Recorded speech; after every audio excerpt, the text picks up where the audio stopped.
So you're thinking of moving to Lisbon. Maybe you've been here in the summer and beautiful weather. It's early February, and we have had one Atlantic storm after the other.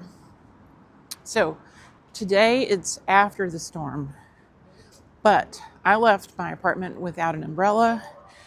The sky was blue, and I haven't learned my lesson yet because I didn't bring my umbrella, but I just saw in the distance some darkening clouds.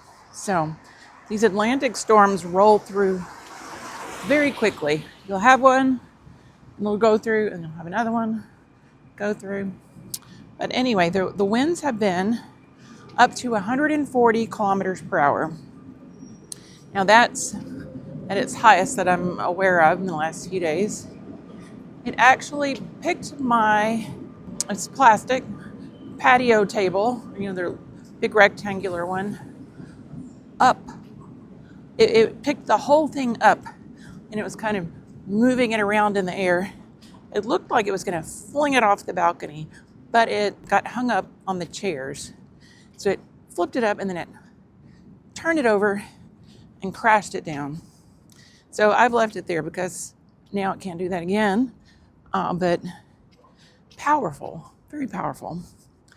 So what does this have to do with real estate? Last night, the Portuguese news was full of footage of flooding.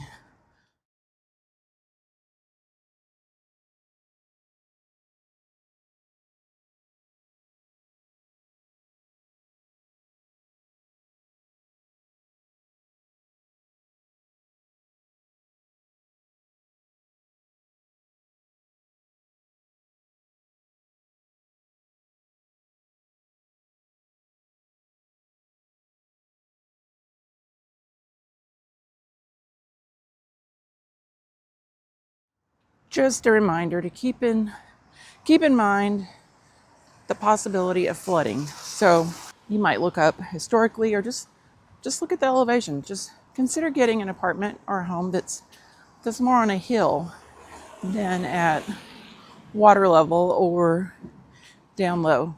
So whether you're renting or buying, either way, it would be such a pain. Some things like the roof damage from the wind, you could get that anywhere. But the flooding, just know that there's a possibility. Every single year that I've been here, and that's been several years, there has been flooding in some part of Lisbon. But for some reason, this year, these Atlantic storms just seem so much worse. And yesterday, there was a warning because the Tagus River was about to exit.